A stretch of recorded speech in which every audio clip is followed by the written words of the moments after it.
Bueno, muy buenas tardes a todos y bienvenidos pues a esta iglesia conventual de Jesús Nazareno, en el que nos convoca esta tarde por una conferencia realmente interesante, una conferencia que tiene mucho que ver con la historia de este convento y en definitiva con la historia de Chiclana, porque sabéis que este convento de Jesús Nazareno está íntimamente conectado con la población en la que se encuentra.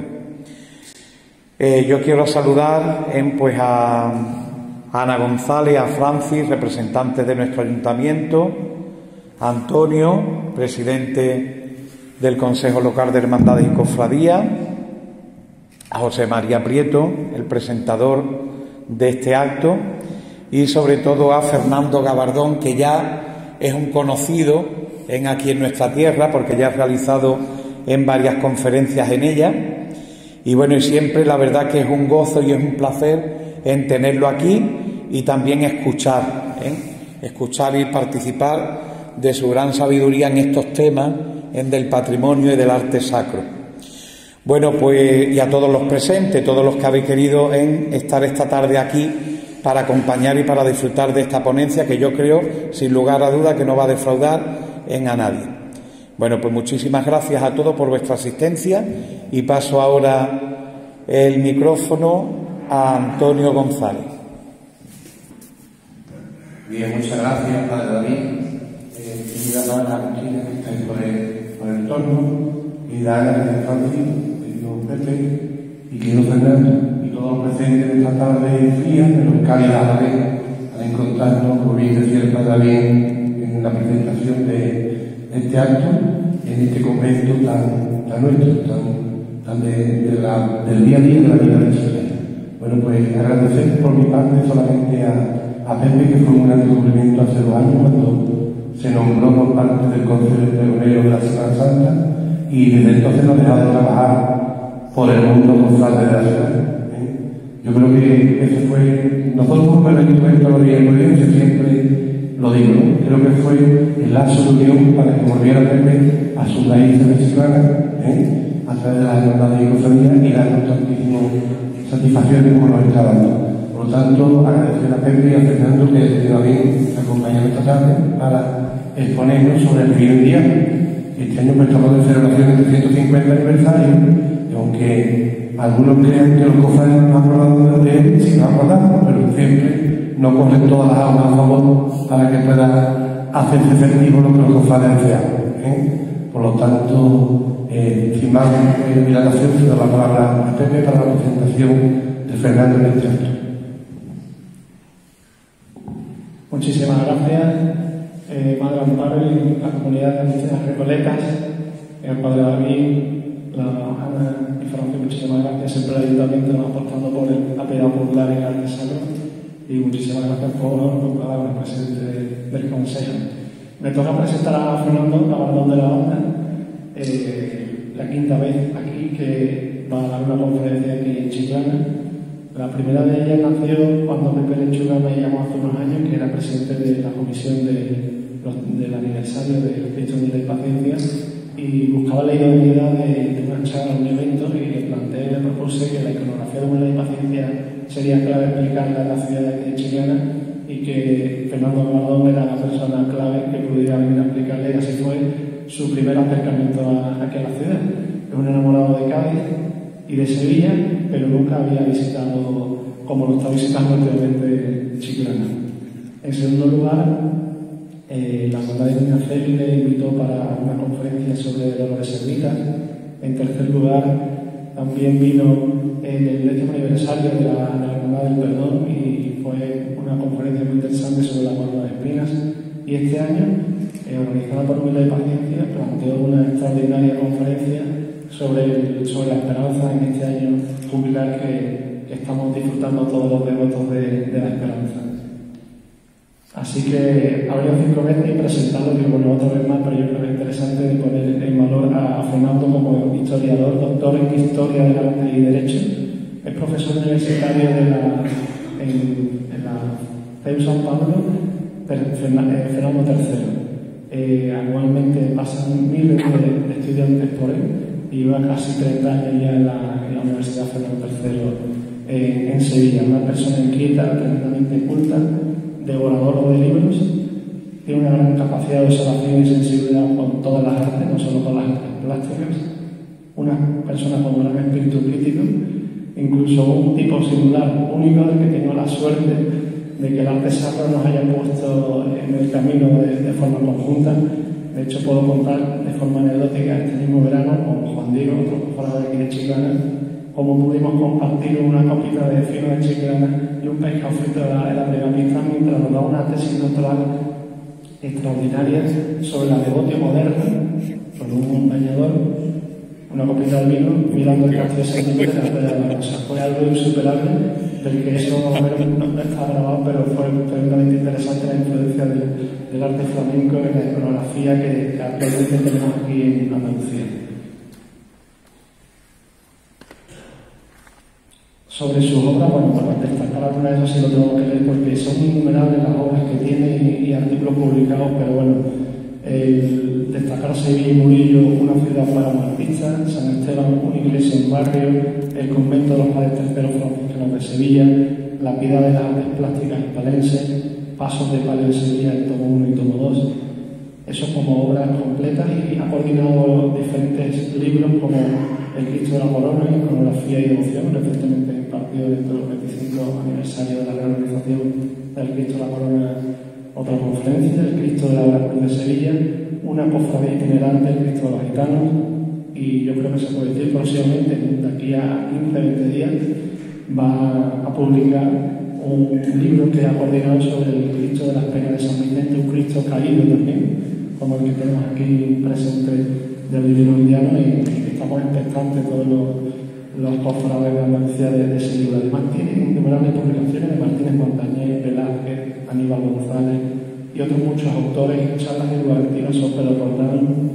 Ha comisariado también muchas exposiciones, destacar la de la Verónica en el Círculo de Labradores, la de las Tres Caídas de San Isidoro y la de Semicas en Cajasán.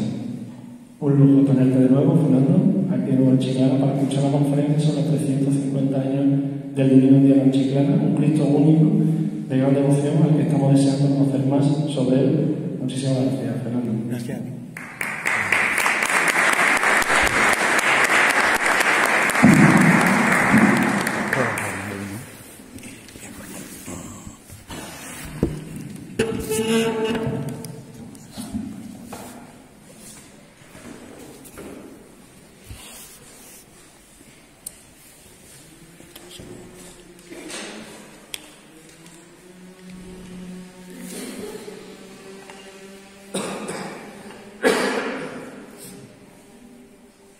¿Me escuchan? No.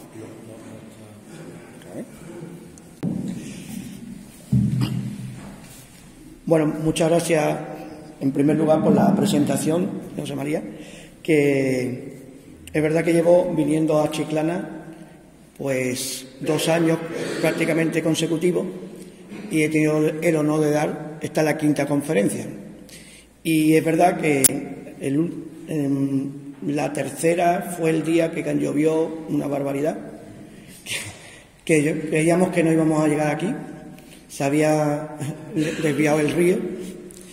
La mujer de él por poco me mata, porque nos dijeron que estábamos los dos con una cabra, pero la engañamos, al final yo creo que la engañamos.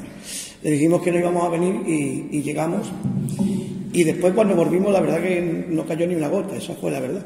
O sea que fue la providencia o fue la suerte, lo que ustedes quieran, pero esto es lo que me hace que cada vez me vaya vinculando más a Chiclana. Yo que cuando me vaya a jubilar quiero venir aquí a las tierras gaditanas, a lo mejor en vez de estar en Cádiz me veía por aquí ya de viejecito con un bastón y dice, mira, este es el que venía de Sevilla a hablarnos a nosotros aquí los chiclanes. Bueno, la verdad que en primer lugar quería... no se escucha, ¿no? ¿Y ahora? ¿Se escucha ahora? Vale. En primer lugar quería agradecerle a la Madre Amparo, la priora del convento, presidenta de la Federación Agustina Recoleta, que nos hayan acogido hoy para homenajear no solamente lo que es la historia de esta imagen, sino que yo creo que esta imagen va mucho más allá que la propia ciudades chiclanas, porque nos une el territorio de México con España, y hoy vamos a intentar plantearlo desde una perspectiva histórica, pero también estilística en muchos aspectos. También, por supuesto, la presencia del padre David Gutiérrez. Muchísimas gracias por venir. Yo creo que ya nos une a nosotros también una amistad, porque ya hace tiempo que nos conocemos, nos hemos encontrado en Sevilla. Los verdaderos sevillanos, los que nos gusta Sevilla, nos encontramos en la calle Sierpe, y allí nos encontramos varias veces. Y en la calle Franco, muy cerquita. O sea que esta también es el destino o la providencia lo que nos ha hecho encontrar en la ciudad eterna. Por supuesto, los dos tenientes alcaldes, que acabo de conocerlos, don Francisco José Salvador y doña María González, creo que es bueno, ¿no? Vale, pues lo he dicho hoy. Muchísimas gracias por su presencia. El presidente del Consejo, don Antonio González Rodríguez, muchísimas gracias. El hermano mayor del Cristo del Nazareno, don Francisco José Parra Peña, que hemos estado charlando, viniendo aquí por lo menos 10 minutos, pero que ya nos conocíamos, y todas aquellas personas que han venido hoy y que participan en este homenaje que vamos a hacer a la imagen, y que ya se hizo, evidentemente, pero que yo hablé con nuestro amigo Prieto para decirle, bueno, en cierta manera, a pesar de que el Cristo haya ido a varias exposiciones, aquí en Chiclana deberíamos de hacer un homenaje institucional dedicado a él. En primer lugar, el Cristo, voy a ponerle esta diapositiva de un gran amigo mío, que es Daniel Salvador, que yo creo que es un gran fotógrafo, que probablemente esta fotografía pues también se planteó en su momento como la difusión de esta imagen. Yo creo que ha sido una de las personas que mejor ha divulgado a través de su fotografía la imagen del Cristo, porque el Cristo, a pesar de su pequeño tamaño, tiene una potencia espiritual excepcional. Yo creo que a nadie queda impávido a la hora de admirar esta obra. Y detrás de esta obra es, en cierta manera, el relato de un enigma, y no solamente uno, sino que un enigma que vamos a plantear y que vamos a abrir en varios. El primero, su autor. En segundo lugar, la iconografía propia de la misma. En tercero, el sentido realmente simbólico que presenta esta composición. Y en cierta fórmula, qué proyección tuvo esta iconografía en nuestras tierras andaluzas, si es que realmente hubo una relación iconográfica entre la llegada del indiano y sobre todo la configuración del nazareno en las tierras andaluzas, o fue al revés, que la iconografía llegó allí y ellos reinterpretaron el modelo y después vino aquí en este sentido. En primer lugar, un rápido camino, porque creo que cualquier historiador del arte lo haría, pero además muy breve, porque si no tenemos el tiempo suficiente, esa que llamamos la historia de la investigación. Cómo el Cristo ha ido poco a poco concibiendo en el plano investigador un papel protagonista. Sí le digo que en el libro del Cristo de las Penas de San Vicente va a salir una fotografía del Señor, porque hay un capítulo dedicado al Cristo caído, y entonces va a salir en el libro sevillano, van a tener ustedes el reflejo también de esta obra. Probablemente, debido a esa elaboración del libro, me vino a la cabeza y hablar con él para hacer esta conferencia, porque son dos Cristos caídos que tienen una tipología diferente, pero que conlleva prácticamente la misma sensibilidad religiosa en muchos aspectos. Quizá en algunas composiciones, tanto el libro que da noticia de los primitivos del convento, este manuscrito de Austrán Jiménez de 1898, o esta obra de José Gutiérrez Antrán, de esta monografía de Chiclana de la Frontera, que por cierto la tenéis colgada en internet, sean algunos de los primeros exponentes de los que van a empezar a comentar tanto la historia devocional inicial de este Cristo como la importancia que tuvo en la propia ciudad. Por supuesto, una de las obras clave es la que, no sé si está con nosotros porque no lo conozco a él, me gustaría conocerlo, la persona que ha muerto ya. Pues lo siento mucho. Por eso les decía, no lo sé porque me ha llamado mucho la atención.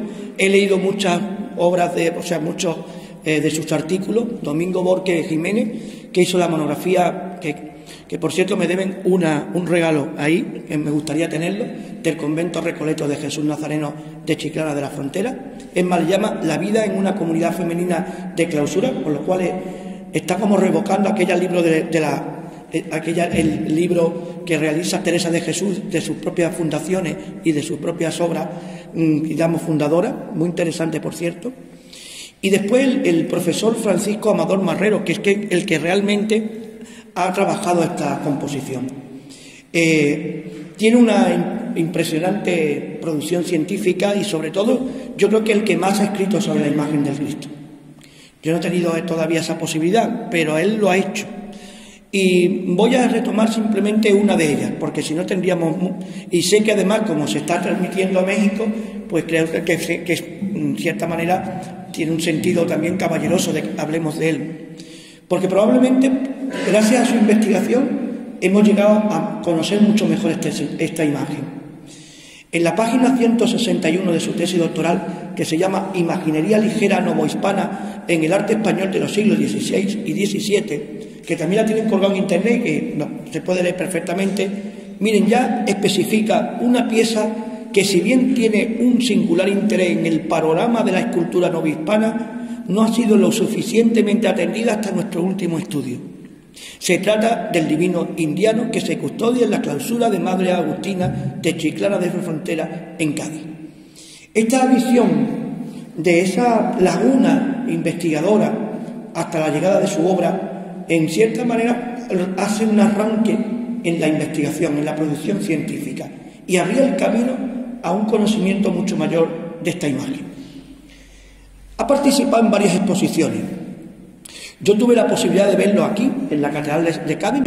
Me llamó mucho la atención. Justo la tengo ahí detrás del Exe Homo de la Roldana, maravillosa, dos obras maravillosas, dos contenidos estilísticos excepcionales que se celebró en la Catedral de Cádiz. Por supuesto, en Estelas de Piedad en el año 2003, desde el 17 de octubre al 9 de noviembre, y sobre todo en el año 2021, que quedó expuesta de forma especial en la Semana Santa. Y, por supuesto, ahí es donde la vi yo por primera vez. Creo recordar que fue en una exposición excepcional que se organizó en el Museo del Prado, que se llamaba Tornaviaje, que esta es la portada del catálogo Arte Iberoamericano en España. Cualquier persona que sea un amante de esta imagen debería tener este catálogo, porque ahí es donde realmente ya se inserta definitivamente la composición, la importancia que tuvo, y a mí me llamó muchísimo la atención. Yo perdona mi ignorancia, pero cuando estuve allí no sabía que existía el Cristo, y me llamó muchísimo la atención muchos elementos que hoy vamos a analizar en este sentido. Bien, el excelente catálogo, por cierto, ya habla de que es de la autoría de un obrador novohispano, una talla ligera de Jesús a punto de caer con la cruz, que llegó a Cádiz. La fecha, por cierto, la ponen mal, es curioso, pero bueno, esto es una errata. Y la efigie como recuerdo, un devoto retrato o singular copia de una talla que existía ya en la iglesia de la Concepción de la Ciudad de México. Bien, vamos a hacer muy brevemente varios aspectos de la imagen. Lo primero, vamos a contar una historia material que ya conocen perfectamente y que contó nuestro investigador citado anteriormente, y que los citó los cronistas anteriores que también hemos comentado. Los primeros simplemente hicieron un relato, digamos, no novelado, pero en cierta manera a modo de leyenda, pero ya en algunos manuscritos y en alguna documentación surgió lo que llamamos la investigación histórica, y ahí ya cabemos ya con datos fehacientes en este sentido. Para no cansar un poco esta primera fase, lo primero que hay que contar es cómo esa imagen devocional llega a Chiclana. Y en ese recorrido sabemos que la efigie había pertenecido, la primitiva, un primitivo nazareno, a una señora que se llamaba doña Petrolina Jerónima, quien a su muerte y tras haberlo echado a muerte la donó al Hospital de la Concepción. Aquí voy a hacer muy breve porque, le insisto, por el tiempo, ¿no? Bueno, aquí hay un lienzo muy interesante que aparece precisamente en la tesis doctoral citada, donde encuentran ustedes ya cómo desde la casa de la señora están haciendo una procesión al hospital y donde lo van a llevar. El modelo es este sería el primitivo, pero se dan cuenta que el modelo es exactamente el mismo que están viendo.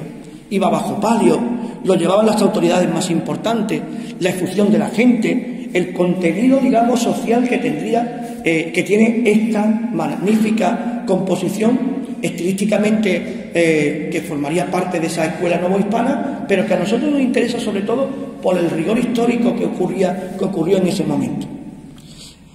Bien, esa imagen que también sabemos y que nos sitúan en la historia es que pronto tuvo una gran relevancia en la capital y lo sabemos por un sermón del 7 de septiembre de 1664 que le dedica el doctor en teología, cura y beneficiado Lorenzo de Salazar y Muñatones. Y en este texto ya apunta que ambos doctores al evaluarlo destacan, entre otras cosas, algo muy importante que va a tener la imagen, que es su contenido taumaturgo, o sea, la cantidad de personas que iban allí a orar y que irán ensanadas. O sea, es un Cristo ya que van a ser milagros, que eso era uno de los puntos vitales que tiene una devoción. La imagen siempre tiene devoción, fundamentalmente por dos cuestiones. Por una, ¿qué busca la persona? Busca la intimidad de la imagen, la oración y al mismo tiempo el milagro. Y comienza a tener esa entidad del milagro. Bueno, pues la imagen que tuvo después se perdió con el tiempo, probablemente en algunas de las revoluciones liberales en este sentido. Había una obra, como una copia, en la que se va a encontrar un personaje curioso, el destino de la vida, un mercader gaditano que todos conocen los que están aquí, que se llamaba Julián García del Pardo Cortés. Él había sido bautizado en la parroquia de Mahora en 1637, por entonces jurisdicción de la villa de Sorguera, que perteneciente a la diócesis de Murcia y hoy en la actualidad provincia de Albacete. Uno de los 4 hijos del matrimonio, sus padres se llamaba Francisco García Correal y su madre Ana Pardo Cortés, también naturales de esta población, y Julián ya se declaraba vecino de Cádiz en el año 1668. Este personaje es uno de los personajes que nos está reflejando la sociedad de la Chiclana del momento y de la Cádiz del momento. En la ciudad está viviendo una época de esplendor. Ya en el 16 Chiclana lo había empezado a vivir. Y es verdad que en su periodo bajo medieval también lo llegó a tener. Pero centrándonos en la etapa que estamos contando, Chiclana era vital en el comercio americano. No podemos concebir Chiclana, Cádiz y el puerto de Santa María y muchas poblaciones gaditanas más sin esa relación con América. Es más, es vital conocer que muy pronto, en 1717, la Casa de Contratación de Sevilla se iba a trasladar posteriormente aquí a tierras gaditanas. Quiere decir que el centro neurálgico del monopolio americanista estaba ya situado en el litoral americano. Y aquí había una cantidad de mercaderes, de comerciantes. Esa visión que se tiene de la Sevilla del 16 se empieza a trasladar ya a finales del 17 y ya en el 18 aquí en estas tierras. Este personaje es uno de ellos, que además, como buen creyente de la época, pues se dedicó a la llamada práctica religiosa, que era o bien adquirir un gran número de capellanías o donar incluso a muchos templos, no solamente a Cádiz, sino en Albacete, en Valencia, o incluso limosna, o incluso ayudar a las fábricas de algunos templos, revestimientos litúrgicos, los arreglos de los altares, etcétera, etcétera. O sea, y por supuesto las obras pías estaban también relacionadas con obras de caridad en este sentido. Por tanto, era un hombre que era muy consciente de su sentido religioso. Tuvo 2 mujeres, yo solamente le he traído la primera porque es la que realmente en la historia es la que esta imagen está relacionada con ella. Se llamaba María Martínez de Susalaga, viuda de Baltasar de Hoyo, con la que declara en 1673 haberse casado hacía año y medio, poco más o menos. Miren, el matrimonio fue muy corto porque menos de 3 años, ya que como ella muere mientras él estaba en la Nueva España en 1674. Quizá la causa de que viniera aquí es por su mujer. Y miren por dónde la mujer muere y se quedó aquí en el convento. Es curioso, es lo que llamamos siempre el destino, la providencia, la paradoja de la historia, como ustedes quieran llamarlo. Bueno, el caso es que, miren que algunos de los cronistas citados nos cuentan muy rápidamente lo siguiente. Y estamos hablando ya de la copia, no de la imagen original. La copia es la que ustedes tienen hoy en Chiclana. Estaba esta santa imagen de Jesús Nazareno de la caída en México en poder de un hombre poderoso, y por tener rentas del rey vino a que le embargaran toda su hacienda. Quizás se había arruinado, no podía pagar sus deudas y lo embargan. En este tiempo fue don Julián Cortés, vecino de Cádiz y bienhechor del convento de México, y por tener conocimiento con la persona cuya era la imagen, que era tío de su mujer, sabiendo sus trabajos y los embargos de su hacienda, le fue a ver, y entrando en el oratorio se aficionó de esta santa imagen, y considerando que podía pasar a poseedor que no le estimara como merecía, solicitó él traérsela a España por traerla a su mujer, esta prenda de santa estima que era de su tío, y ponerla en su oratorio, y dio por rescatarla de poder de la justicia 350 pesos. Estando ya encajonada y gozosísima de traer esta joya a su mujer, porque la amaba mucho, le dieron la nueva de que era muerta, y en medio de su dolor, pareciéndole que ya todo le sobraba y que para su casa estaba solo, no era bien traer cosas de tanta estimación. Entonces se lo ofreció precisamente al convento de las Agustinas, en este caso. Hay un personaje que también debemos de contar, que fue un personaje fundamental en la configuración del convento en donde estamos nosotros hoy. Y ese es otro de esos mercaderes que viven en Chiclana, que desarrollan su vida comercial en estas rutas, y que es amigo del propio Cortés, que es Diego de Iparraguirre, que es uno de los benefactores del convento, y que ambos se habían establecido en Cádiz, se dedicaron a la carrera de India y debieron mantener una buena amistad, coincidiendo en diversas ocasiones relativas a obras pías. Parece ser que ellos tuvieron contacto y estuvieron relacionados con la cofradía de la humildad y paciencia en este momento. Bueno, cuando lo traen aquí a Chiclana, no lo voy a contar rápido porque no hay tanto tiempo, pero creo que lo saben perfectamente, ya ocurre el primer milagro. Va a ocurrir varios milagros, pero en la travesía ocurrió ya algo. Miren, en la avenida, en la mar, se levantó tan grande y furiosa tempestad que todos creyeron perecerían por la fuerza de la tormenta.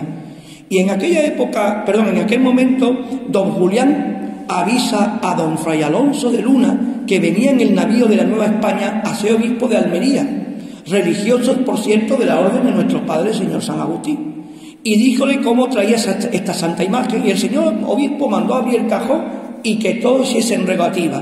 Fue cosa maravillosa que al punto que se abrió el cajón y se descubrió la santa imagen, cesó la tormenta y se vio una luz que descubrió hasta lo más profundo del mar y los puso en camino, que lo habían perdido con la fuerza de la tormenta, y por ser de noche, con la oscuridad, se ignoraba el sitio donde se hallaban, y con la luz y la claridad que salió de la santa imagen fueron y arribaron al puerto con prosperidad.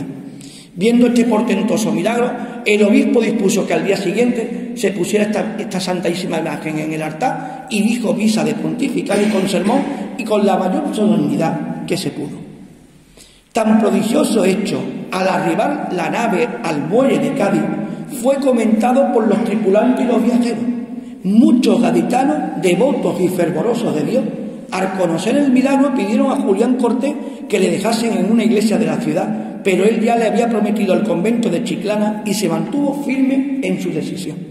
La expectación provocada en Cádiz hizo que cuando por el río llegaba la falúa con la talla del Nazareno arrodillado y su séquito a la villa, fuese recibida entre la algarada de música y vítores entusiastas. Nos está recordando al cuadro del Nazareno caído que hemos acabado de contar, el original propio, cuando se va a trasladar desde la casa de aquella señora hacia el Hospital de la Concepción. Bueno, pues un punto más. El 15 de noviembre se trasladó Julián Cortés a Chiclana, haciendo entrega mediante escritura pública de la imagen del divino indiano a la madre Agustina, quien ante el escribano Juan Ceballos aceptaron tan preciosa joya, comprometiéndose a la vez en cumplir algunas de las mandas del donante que había dicho en este sentido. Y si se van prácticamente a las últimas 8 líneas, miren, pone: se colocará y haremos colocar en el dicho altar mayor de la iglesia de nuestro convento, en que ha de permanecer para siempre.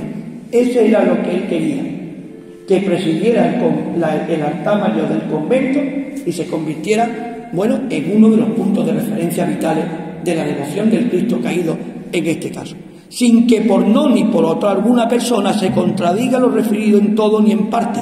Y si se sucediere el caso de la dicha contradicción, este convento y nota en su nombre saldremos a favor y defensa hasta que quede fenecida y la dicha hechura el dicho altar mayor, como ha referido y en su derecho restituiremos la dicha hechura al dicho don Julián Cortés. En aquella época, evidentemente, estamos ante un contrato yo soy historiador del derecho, ante un contrato entre ambas partes, pues la obligación que había que establecerse, y por eso se colocó en el altar, que fue la que definiría prácticamente el programa iconográfico. 2 semanas más tarde, el 29 de noviembre, como nos cuenta también el investigador que hemos comentado anteriormente, esta vez ante el escribano Jerónimo Dávila, vuelve Cortés a establecer las obligaciones que el cenobio debía mantener hacia el divino indiano, y ya el 9 de diciembre, 2 días antes de que ambas partes volvieran a comparecer, la imagen llegó a Chiclana. La comitiva salió temprano de Cádiz, ocurriendo durante el trayecto ciertos aspectos milagrosos, y donde a su arribada casi podíamos decir que se reprodujo la pintura novohispana del Hospital de Jesús. Miren, vamos a simplemente a comentar, miren, y al punto se juntaron tantos muchachos y barqueros que siguiendo el río fueron en búsqueda de este divino Señor, y desde muy lejos trajeron el barco como si fuera en palma. En el desembarcadero estaba prevenido todo el clero con su cruz y música, y los religiosos de nuestro padre San Agustín por comunidad, y todos los demás de la villa de nobleza y plebe y la cofradía con sus insignias y muchos fuegos se dispararon. Al mismo tiempo, hacia el año 1675, Julián Cortés también regalaría la hornacina, también recoge en la tesis doctoral en este sentido. Bien. Fíjense que estamos ante un hecho excepcional. Ha llegado una imagen de tierras mexicanas, de Nueva España, una imagen que en sí misma ya tenía una gran devoción, hemos hablado de una primitiva imagen, y ha llegado aquí a tierras andaluzas, una imagen que representa un Cristo caído. Una iconografía que voy a comentar al final de mi intervención, pero que adelanto lo siguiente. Desde la segunda mitad del 17 hasta principios del 18, esta es una iconografía menos desarrollada que lo que sería el nazareno que nosotros hoy concebimos, que es precisamente el que va andando, o el que porta la cruz en su hombro, que ese es el más común, pero el Cristo caído se puso de moda en estos momentos, y veremos el porqué en este sentido. Pero ahora mismo vamos a dejarnos con ese detalle: una iconografía venido de México, un Cristo venido de México que llega a tierra andaluza y sobre todo a este ámbito. ¿Quiénes son también, por supuesto, quiénes son las protagonistas? No solamente es Cortés, sino que las protagonistas también van a ser las agustinas recoletas. Las agustinas recoletas van a surgir en un momento, en un seno de una concepción religiosa en el ámbito conventual. La palabra recoleto es volver otra vez a las raíces, volver otra vez a la simplicidad de lo que era la regla de San Agustín configurada en la orden. No solamente surgieron los agustinos, surgieron otras órdenes religiosas, que no vamos a entrar en ese detalle porque no hay tiempo, pero ahí va a surgir en ese ámbito la persona fundamental que es la Madre Antonia de Jesús, la fundadora en este caso. No vamos a entrar aquí en la historia de su biografía porque no tengo el tiempo suficiente, pero sí le digo que hay un gran número de libros, un gran número de artículos que nos está abriendo más el camino a esta mística que va abriéndose en este sentido. Ella fue fundando una serie, primero la del convento del Corpus Christi, que es la que está de Granada, que es la que estoy poniendo, pero sobre todo desde Granada, en el año 1666, la Madre Antonia de Jesús va a fundar un convento junto a una pequeña ermita de Jesús Nazareno. Hoy viniendo aquí ya me han contado dónde estaba la ermita, que estaba en una de las partes de la iglesia que nosotros hoy concebimos y que estamos planteando. Esa pequeña ermita dedicada a Jesús Nazareno, ahí sí hago un inciso, la devoción de Jesús Nazareno, no el Cristo caído, sino de Jesús Nazareno, ya se había desarrollado bastante desde la segunda mitad del XVI. Miren, hay dos grandes devociones en el plano cristífero. El crucificado, evidentemente, es el más desarrollado, pero desde la Contrarreforma es el Cristo que llamamos Jesús Nazareno. Es el modelo ignaciano, el que hace San Ignacio de Loyola, y que a partir de ese modelo comienza la devoción se extiende ampliamente. Se crean múltiples ermitas dedicadas a Jesús Nazareno, y una de ellas precisamente fue esta de Chiclana, que es el ámbito que estamos comentando. Ahí aparece una vez más el nombre de Iparraguirre, miren, junto con Lanteri, Presenti, o sea, comerciantes gaditanos que ayudaron a la fundación del convento. Y después ya, en diciembre de 1666, se establece ya definitivamente el convento, y de Granada vendrían Antonia de Jesús, la priora, Josefa de San Agustín, la subpriora, Isabel de Cristo, sacristana, María de la Asunción, la tornera, Úrsula de la Madre de Dios, maestra de novicia, y Lucía de la Santísima Trinidad, la hermana de velo blanco. Formarían la primera comunidad de este convento, y seguramente fueron las que acogieron al Señor cuando llegó aquí a Chile. Por tanto, aquí tienen nombres y apellidos de mujeres que se habían incorporado a la orden agustina recoleta, que había una gran reforma dentro de la propia orden, en el ámbito femenino, y van a incorporar en su devoción, van a dedicárselo ya a partir de ese momento al Cristo que nosotros conocemos con el nombre del indiano.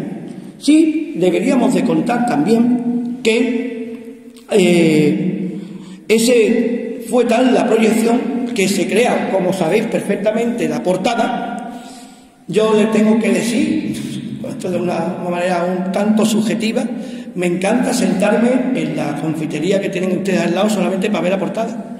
Aparte de los pasteles que también me gustan y debería de comer menos, pero sí es verdad que me encanta ver esa portada. Hay una portada con ese tipo de columna también muy cerca del convento de San Agustín, en uno de los edificios de Cádiz. Es verdad, es prácticamente no vamos aquí a contar completo la portada porque no tenemos tiempo, pero fíjense que ya la portada en sí es una obra maestra de la escuela genovesa.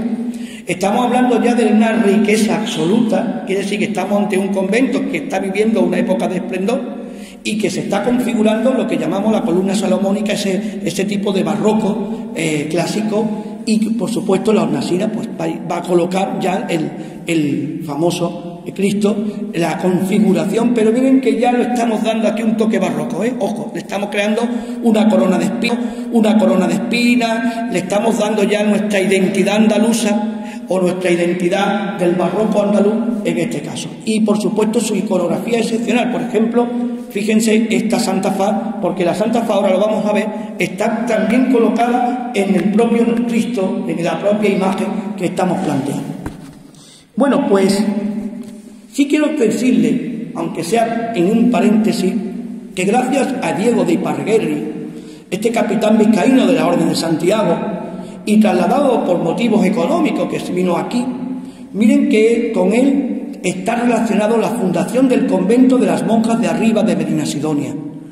En 1687, en un acto piadoso, se compró una de las manzanas de Medina, y ahí, en una ermita ya arruinada, se levantó esta preciosa composición.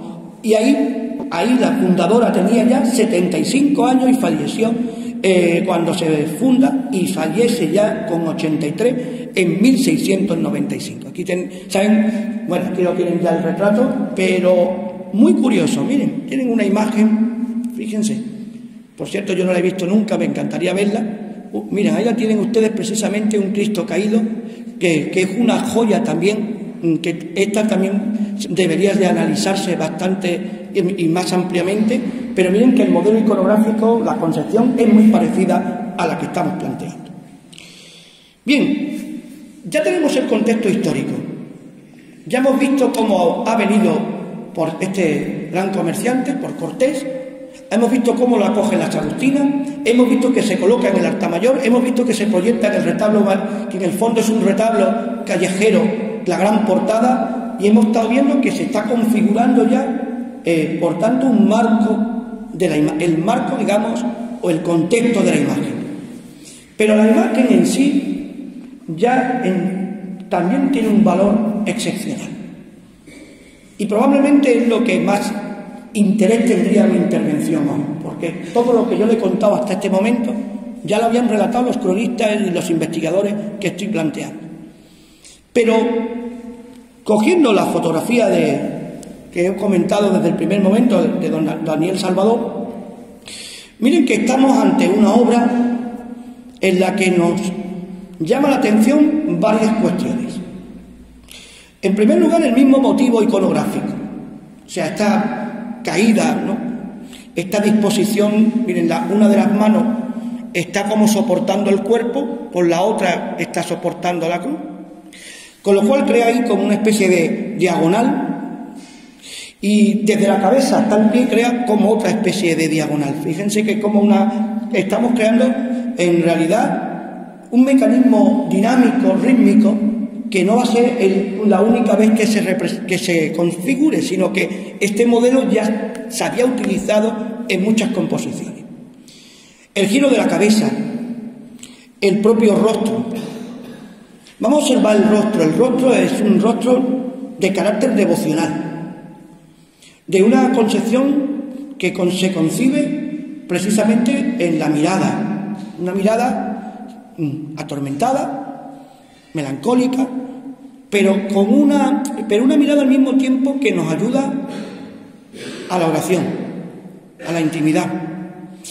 Muchos de estos Cristos se realizaban desde nosotros siempre pensamos tenemos la mentalidad del capillita, entonces no pensemos aquí en la mentalidad del capillita.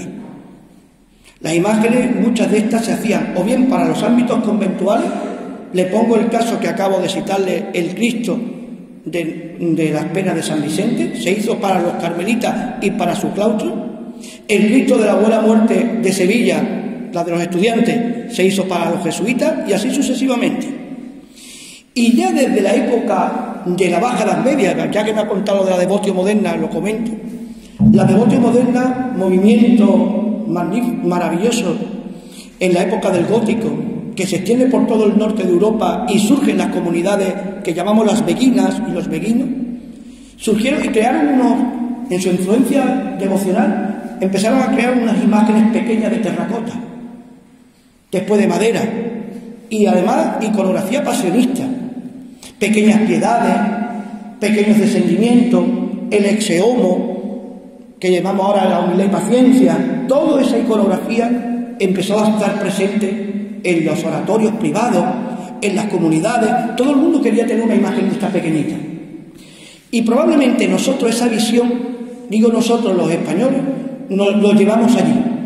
Empezaron a crear ese modelo de pequeña imagen con una estética diferente, porque la estética de la Devotio Moderna está identificada en la Baja Edad Media y posteriormente el inicio del Renacimiento, pero aquí ya lo que compartimos es la idea, porque la estética ya aquí va a cambiar en dos fórmulas fundamentales: en el mundo del barroco, el barroco europeo y sobre todo el barroco andaluz, y la síntesis de lo que llamamos el mestizaje de lo indígena, el mundo de los indígenas.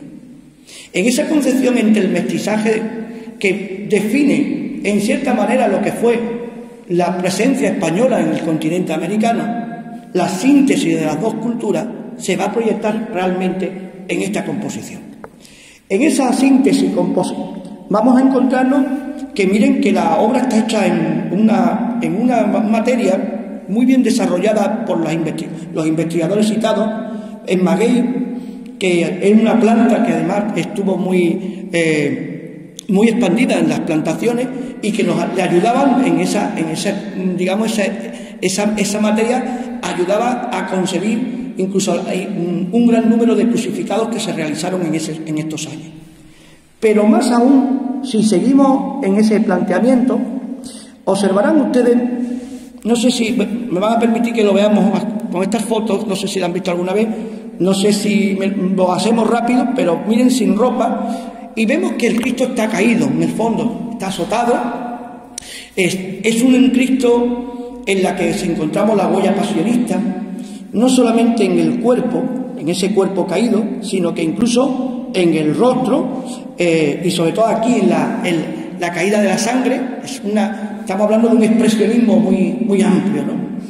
Entonces pensemos, este tipo de rostro no estamos tan habituados a crearlo en el ámbito andaluz, occidental, pero sí en la escuela que había desarrollado lo que llamamos la Escuela de Andalucía Oriental, la escuela granadina fundamentalmente, la escuela expresionista, sangrante en algunos momentos, los hermanos García, Pedro de Mena, etcétera, etcétera.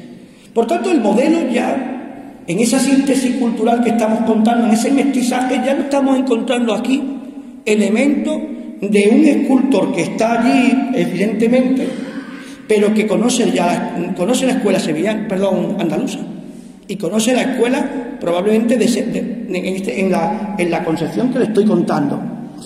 Pero miren las manos, el estudio de las manos, el brazo y la propia disposición del brazo. Miren el brazo, miren cómo coge la cruz. Lo coge justamente, miren, así. Como nosotros cuando cogemos, bueno, yo no, porque soy bajito y no llego muchas veces a la parihuela y no me gusta nunca ir llevando a un Cristo, ¿no? Pero miren, así. Esa disposición del modelo que estoy enseñándoles es una iconografía que también se había puesto muy de moda aquí en Andalucía. De hecho, el Cristo de las Penas de San Vicente tiene el mismo modelo, la disposición que estoy contándoles en este caso. Pero sigamos adelante y avanzando. Avancemos. La imagen, además, no es una imagen de lo común de la que nosotros estamos acostumbrados. No ya es por la materia, es por lo que simboliza en sí misma. Y claro, cuando lo ven la primera vez, a lo mejor la gente, como pasa muy rápido, no lo ven, pero cuando empezamos a observarlo, dice, hombre, pero si esto está lleno de relicarios. La cruz entera, completa, la peana. Y decimos, bueno, y entonces estamos hablando de una imagen relicaria en el fondo. Quiere decir, él cogió, nuestro querido Cortés trajo esta imagen porque en el fondo era un relicario que se lo quería regalar a su mujer. Esto nunca lo sabremos.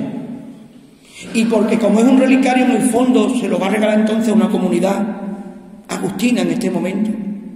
Porque tienen que tener en cuenta que para nosotros las reliquias son importantes, pero para el mundo barroco eran mucho más importantes. Eso miren, si van a San Luis de los Franceses, los altares están llenos de reliquias.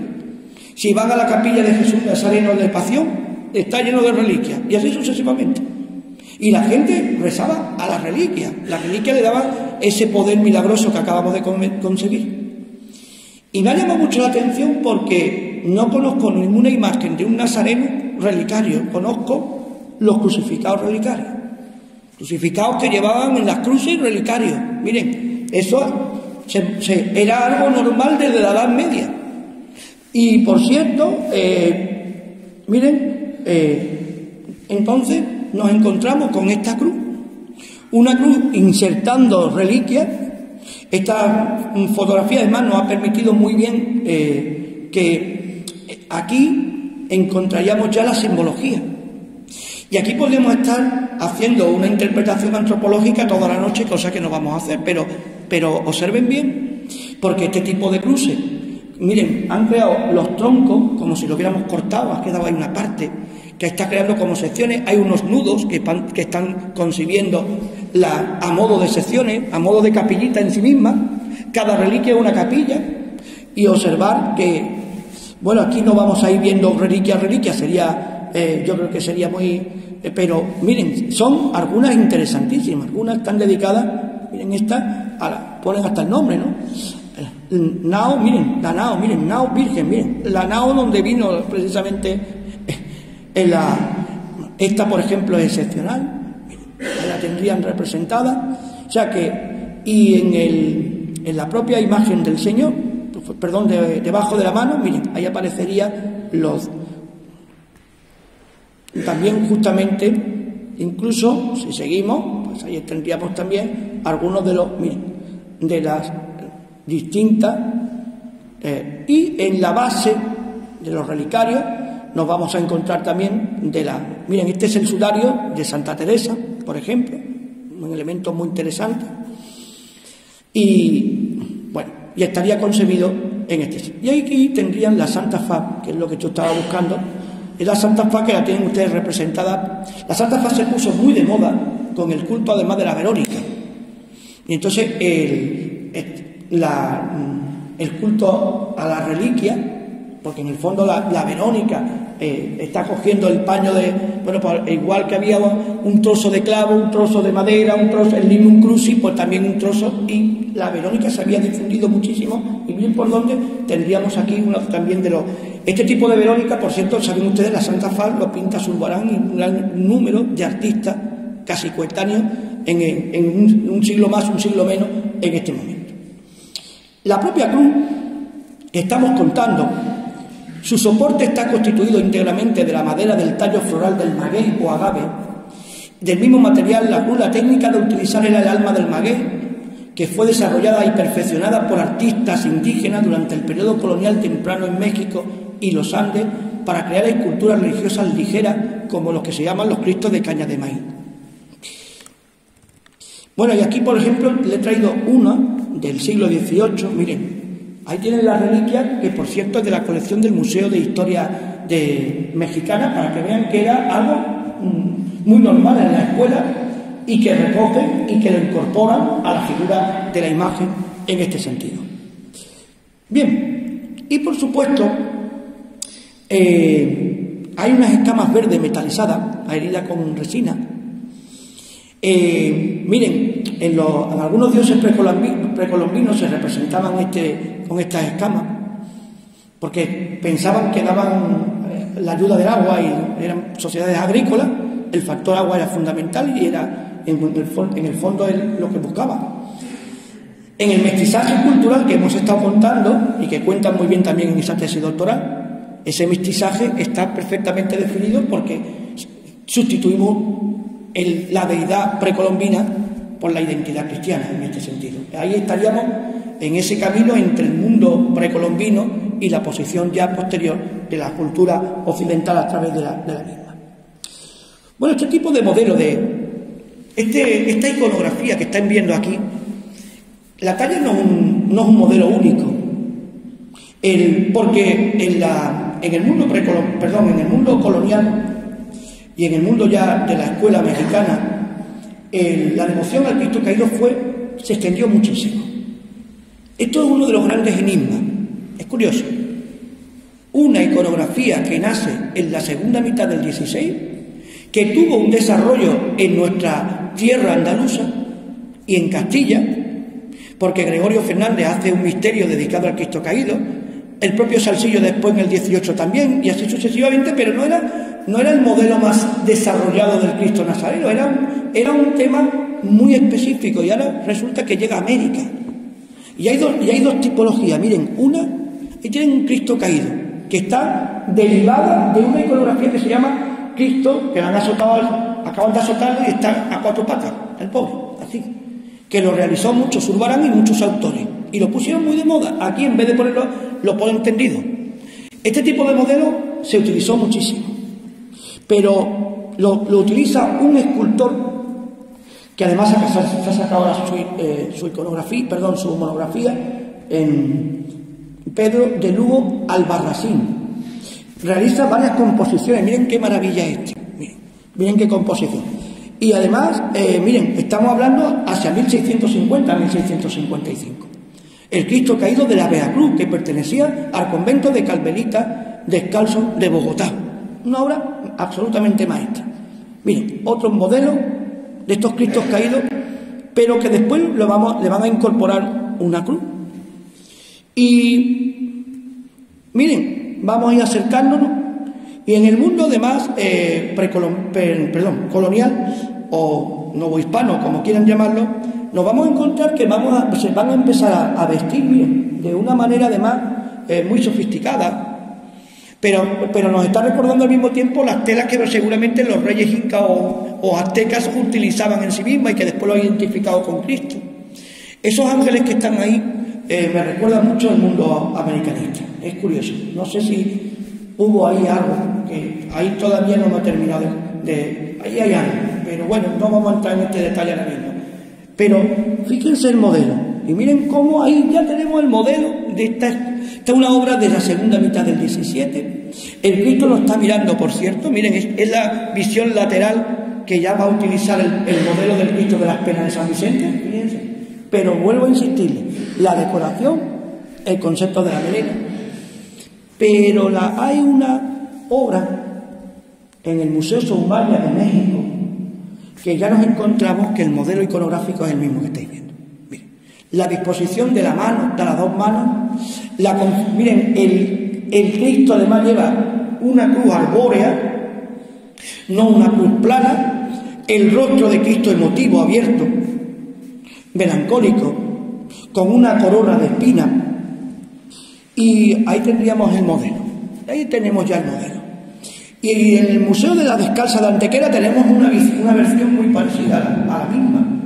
Y si ponemos los tres a la vez, miren, ahí lo tendrían ya, y ya vamos concibiendo en este sentido. Pero es que si seguimos, miren, ahí tienen ya los retratos que poco a poco se iban incorporando en este caso. Y llego a este nazareno, el nazareno de Tapalcingo, ¿no? Y lo coloco al lado de él, miren, yo creo que es su primo hermano, ¿no? Porque es que resulta que no hay uno, es que hay muchos. Y es que este modelo, y como parece que falta todavía una investigación amplia de cómo el modelo del Cristo caído, que se fue desarrollando en México, en Colombia, en Perú, y se puso muy de moda. Los grabados, los dibujos, las devociones. Y miren qué curioso, miren, es que el Jesús Nazareno, aquí tienen el grabado interesantísimo de una imagen milagrosa de Cristo venerado en la región de Morelos, al sur de México, y en el 18 los devotos de la estatua construyeron una iglesia con una fachada ornamentada para muy parecido a lo que hemos visto aquí en el caso. Pero es que hay uno del barrio de Aralco, miren, que es muy parecido también miren, y volvemos a colocarlo igual en este caso. Y voy a la última parte de mi intervención de esta noche. Y la última parte de mi intervención es que el modelo que estáis viendo es un modelo específico, estilísticamente hablando, del ámbito americano. Pero la esencia de la iconografía nació en Europa, nació en el ámbito del grabado y del grabado flamenco. Y ya lo había nacido en la segunda mitad del 15, principio del 16. Durero y sobre todo Martin Schönhauer, que es esta maravillosa composición del camino. Si observáis, miren, ya tenemos aquí las primeras versiones del Cristo caído. Cristo caído no nació aislado, nació en la escena narrativa que le estoy planteando. En ese modelo, Miguel Coixet, que es un autor flamenco, empieza a crear ya elementos definidores de la iconografía. Vuelvo a insistirle, la mano toca la piedra siempre, miren, como apoyo del soporte de la cruz. Aquí fíjense que todavía se está utilizando, como buen pintor del 16, una cruz plana. Pero aparece un santo, aparece, igual que en el caso de el Nazareno con San Ignacio de Loyola. Aquí no hay que obviar a San Juan de la Cruz, y en ese momento en que hay una escena, que hay un cuadro que le habla, y ese cuadro está representado el Cristo caído. Y a partir de ahí sabemos que San Juan de la Cruz, que está muy bien estudiado por Fray Juan Dobado, que es el prior de los carmelitas del Santo Ángel de Sevilla, que seguramente algunos conocen ya por la hermandad que se está configurando con el magnífico crucificado y la dolorosa. Bueno, pues él estudió muy bien en un catálogo de una exposición dedicada al caído de Córdoba, y nos dejó la presencia de los carmelitas y la configuración del Carmelo en la devoción que le estoy planteando. Con esa devoción, miren que se fue creando este tipo de obras, como por ejemplo esta de San Ginés de Madrid, que tuvo una amplia y que sigue teniendo, yo creo, porque voy alguna vez a verlo, es una obra excepcional, está documentado. Y miren que en el caso sevillano le he traído no ya solamente ahí habría querido que poner al lado el Cristo de las tres caídas de la Hermandad de San Isidoro, y al lado tienen ahí ahora mismo el antiguo Cristo, el que se llamaba las tres necesidades, que es precisamente uno de los primeros modelos iconográficos que empiezan a representarse en la escuela sevillana. Miren el modelo del Cristo de Triana, este es muy conocido, pero la impronta de San Juan no está en esta escuela sevillana tanto, sino está en la escuela oriental. Precisamente, miren, en el convento de Úbeda hay un pequeño nazareno caído que está influenciada por la ideología carmelitana, y esta que estáis viendo de la espina de la cofradía de Jesús Nazareno de Úbeda, que el modelo, miren prácticamente el brazo que escoge, la disposición del brazo, la cabeza, y el famoso chiquito de Málaga que concebía también, que se perdió, que concebía prácticamente, miren que la disposición del brazo es igual que la de la composición que estamos del indiano, incluso la otra mano que está una vez más ubicada en este caso. Por consiguiente, fíjense que es una iconografía en la que nos queda por preguntarnos muchas cuestiones. La imagen refleja, y estoy culminando como en Misier, varios enigmas. Su autoría, que sería muy interesante de debatir, pero que, insisto, está en un artista que concibe el modelo europeo, en este caso probablemente de la tradición de la iconografía andaluza, que llega allí y que en el sentido indigenista lo va a reutilizar. En segundo lugar, ¿por qué se difunde tanto el Cristo caído en las tierras americanas? Probablemente en las poblaciones grandes hubo un Cristo caído, y si se buscan por YouTube, algunos salen hoy en cofradía y van miles de personas alrededor de ellas. O sea, no es una imagen o no es una devoción limitada. Y por consiguiente, la tercera y última es que tenemos que reflexionar, es que este es uno de los puntos de partida de la llegada de una síntesis entre dos culturas que lo separaban un océano y que lo unió una devoción: Chiclana y América. Muchas gracias.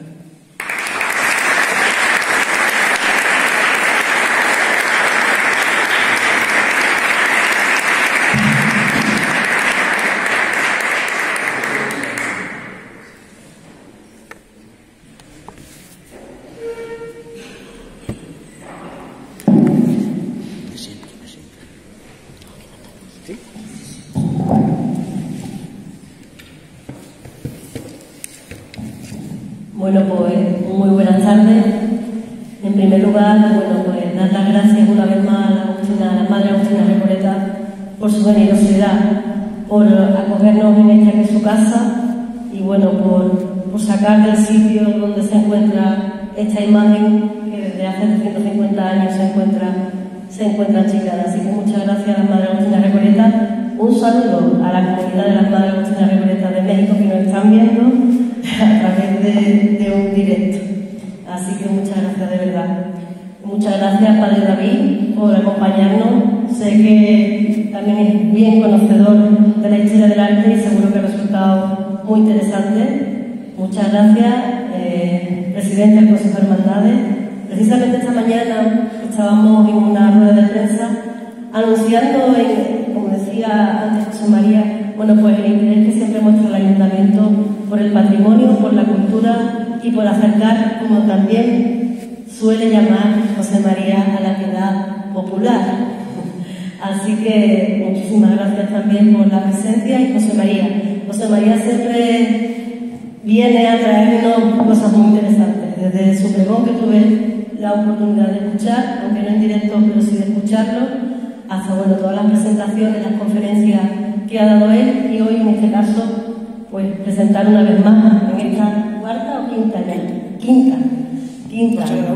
No, nunca, siempre se dice la penúltima.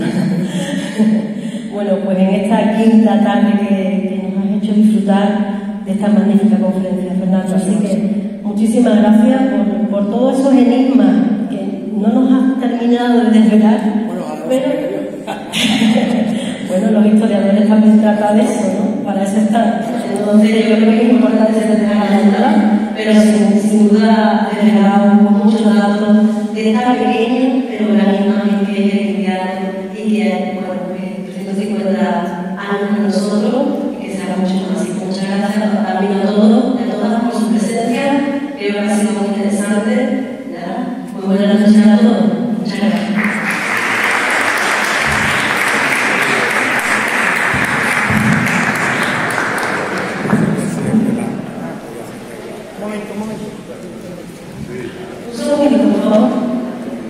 Bueno, me convenía que se vemos un poco largo en esta conferencia. Bueno, agradecerte la conferencia tan interesantísima.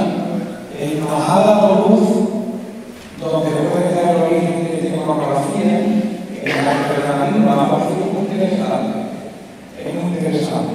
Y yo creo que, bueno, cada vez que vayamos conociendo más sobre la historia del patrimonio, bendito sea.